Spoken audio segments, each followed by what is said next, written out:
Dans l'évangile de saint Marc, ici commence la bonne nouvelle de Jésus-Christ, Fils de Dieu. Dans le livre du prophète Isaïe, il est écrit « Je vais envoyer mon messager devant toi pour t'ouvrir le chemin ». C'est la voix de l'homme qui crie dans le désert « Préparez le chemin du Seigneur, rendez droit ses sentiers ». Ainsi, Jean le Baptiste parut dans le désert. Il lançait un appel « Convertissez-vous, faites-vous baptiser et Dieu vous remettra vos péchés ». Tous les habitants de la région de Jérusalem et de la Judée venaient se faire baptiser par Jean dans le fleuve Jourdain et reconnaissaient leurs péchés. Jean portait un vêtement en poil de chameau, une ceinture de cuir autour des reins. Il se nourrissait de miel et de sauterelles. Il disait à la foule « Celui qui vient après moi est plus puissant que moi et je ne suis pas digne de délier la courroie de ses sandales. Moi, je vous baptise dans l'eau, mais lui vous baptisera dans l'Esprit Saint. »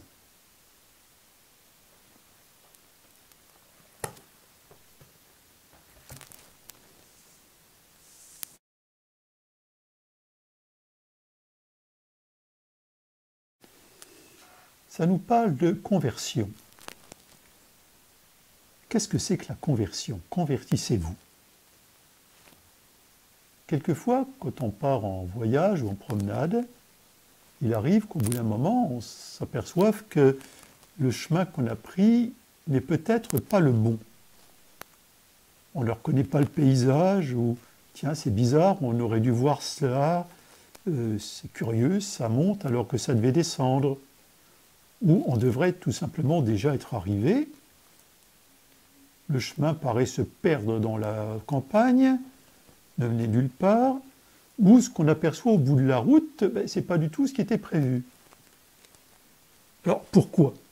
On aurait peut-être dû tourner à droite au lieu de tourner à gauche, bon, ou la carte était mal indiquée, ou après tout on l'a peut-être mal lu, on n'a pas fait attention aux panneaux indicateurs.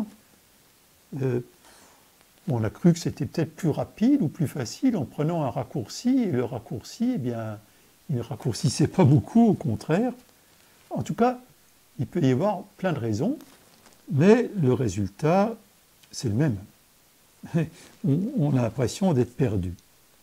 Alors, qu'est-ce qu'on fait dans ce cas-là? Pour certains, ça ne fait rien. On continue et on verra bien. On continue quand même, et peut-être même en accélérant un peu. On verra bien, et de toute façon, c'est trop tard pour changer. Et puis, c'est vrai que reconnaître qu'on s'est trompé, surtout devant les autres, ça fait un peu mauvais effet. En tout cas, normalement, si on réfléchit bien, on commence par s'arrêter. Alors, oui, d'accord, on s'arrête, mais est-ce qu'on s'arrête et on attend en se désolant, ou on va retourner à la case départ? On va chercher un autre chemin?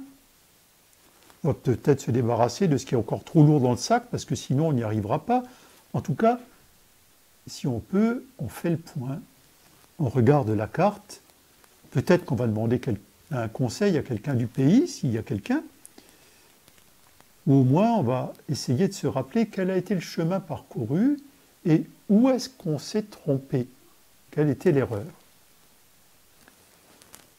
Donc, la conversion, le retournement, ça commence par ce moment pas très agréable où on sent que si on veut continuer, en tout cas surtout si on veut aller là où on avait prévu d'aller, il va falloir changer de route. Et d'abord, il faut s'arrêter et se dire « je ne suis peut-être pas sur le bon chemin ». Il faut avoir l'honnêteté de dire « mais je me suis peut-être bien perdu ».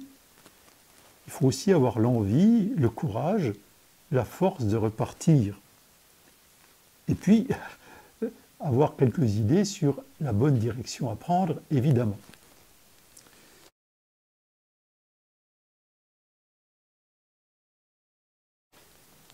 Et pourquoi est-ce que Jean-Baptiste, lui, invitait les gens à se convertir, donc à changer, au bord du fleuve? On dit que c'est un fleuve, mais en fait c'est une petite rivière, le Jourdain, c'est facile à traverser à pied, ça se jette dans la mer Morte. À vrai dire, le peuple juif, les Hébreux à l'époque, 1500 ans avant Jésus, avaient déjà fait l'expérience de prendre un chemin, et ils savaient quel était le but. Le but, c'était clair, c'était la terre promise par Dieu. C'était une route qui allait de la terre de violence et d'esclavage, qu'on appelle l'Égypte, vers la terre promise par Dieu, une terre de paix, une terre de fraternité, et en guise de carte ou en guise de GPS, comme vous voulez, eh bien, ils avaient la loi de Dieu. Vous savez, les tables de la loi, les 10 commandements donnés par Moïse. C'était ça. Puis il y avait un avertissement. Si vous ne suivez pas cette carte-là, eh bien, vous allez sortir du chemin, vous allez vous perdre. Or, 1500 ans après, eh bien, on s'était peut-être un peu perdu. On était, à l'époque, à Jérusalem et dans ce coin-là, de plus en plus dans les apparences, dans le jugement, dans le mépris de l'autre. Le projet, c'était de vivre comme des frères, on en était loin. Donc, la première conversion, le premier changement de cap, c'était certainement de retrouver le chemin de la fraternité. Parce que la vie fraternelle, c'était la principale promesse de Dieu, le but principal au bout du chemin. Vivre comme des frères et non pas comme des maîtres ou des esclaves.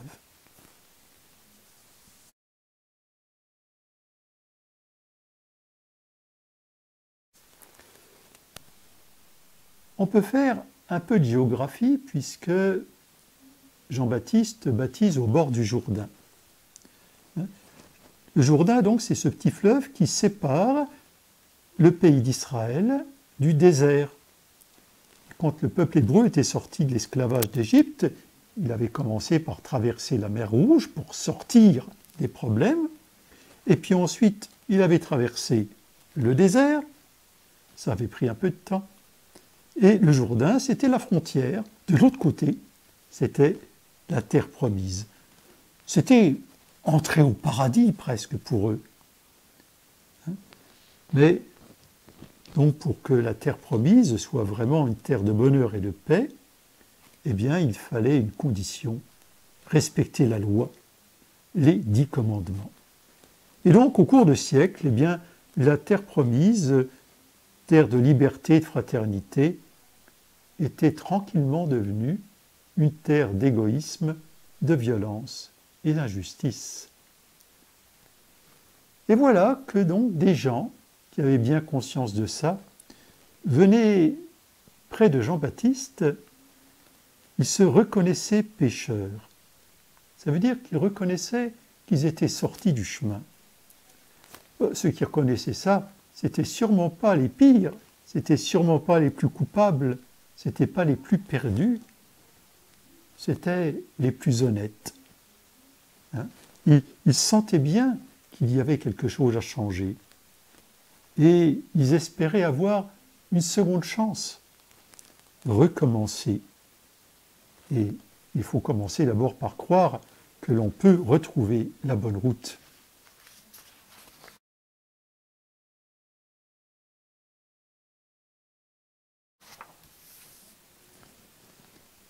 Et donc, Jean le Baptiste accueille le désir de changement, mais en même temps il prévient, ça ne sera pas tout à fait comme avant. C'est vrai que l'histoire, elle ne peut pas revenir en arrière, on ne peut pas effacer ce qui s'est mal passé. On ne va pas vraiment repartir en Égypte pour redémarrer en repassant 40 ans dans le désert, etc. La carte, le GPS, la loi, c'est fait, on l'avait.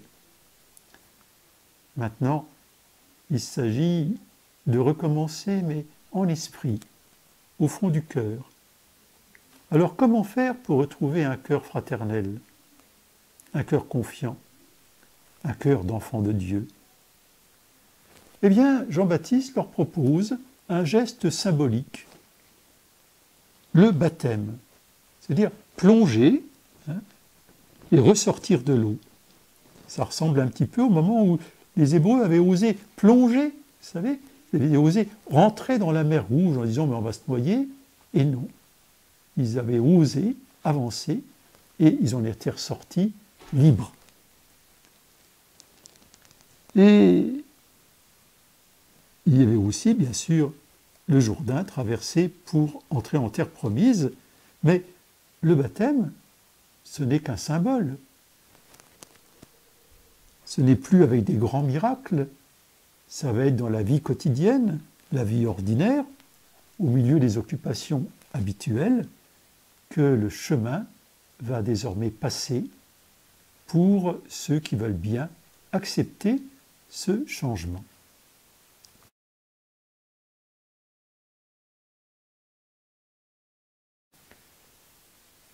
Jean-Baptiste, quand on va lui demander comment faire, eh bien, on remarque qu'il ne rentre pas du tout dans les détails. Il ne précise pas la liste des péchés. Il ne va pas chercher les gens un par un pour leur dire quel est leur problème. Il ne vient pas pour accuser, ce n'est pas la peine. D'abord, il y a bien d'autres gens qui se croient chargés de rappeler aux autres tout ce qui va mal et tout ce qu'ils devraient faire. Mais surtout, tout le monde connaissait les commandements de Dieu. Il suffit de les lire. Chacun a une conscience. Si on est honnête avec soi-même, eh bien, on sait bien qu'il y a des choses qu'il faudrait changer. Alors, à chacun de voir quel est son problème, quel est son péché personnel, et de quelle manière mon chemin, il est tordu, il est boueux, il est impraticable, et il faut changer. Et puis, Jean va dire une deuxième chose. Il va dire qu'on n'est pas condamné à continuer toujours pareil, qu'on n'est pas condamné à être puni. C'est pour cela que les gens viennent vers lui. Jean ne va pas leur reprocher le passé, il ne va pas les menacer. Il est là pour ouvrir l'avenir. Il invite à la conversion parce qu'il croit justement qu'on peut changer, que c'est possible. Il croit qu'on peut préparer le chemin du Seigneur. Il croit qu'on peut lever une bonne partie des obstacles qui nous empêchent d'être en communion avec lui et entre nous. En fait, Jean-Baptiste, il invite à la conversion, il invite au changement, parce qu'il sait qu'on peut changer.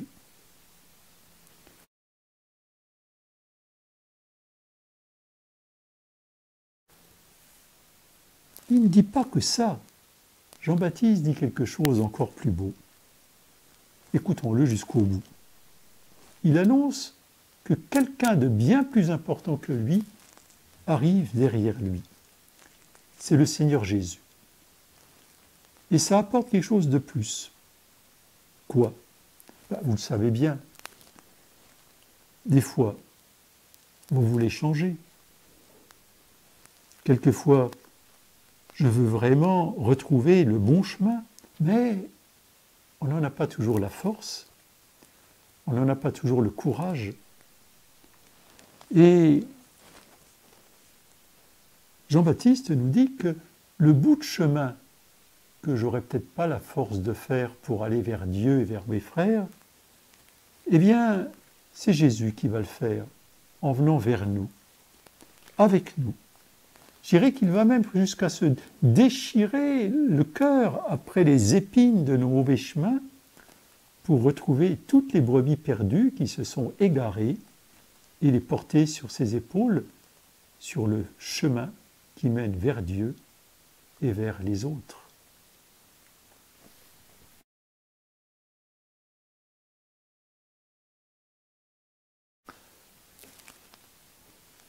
Seigneur, nous ne savons pas toujours si nous sommes, oui ou non, sur le bon chemin. Nous ne savons pas toujours, nous ne voulons pas toujours savoir, si la route de notre cœur est dégagée ou encombrée. et le nous. Aide-moi à voir clair dans la vie. Donne-moi assez de courage pour reconnaître mes erreurs, assez de force pour pouvoir changer, assez de confiance pour te laisser venir jusqu'à moi, toi qui es mon Seigneur et mon ami le plus cher. Amen.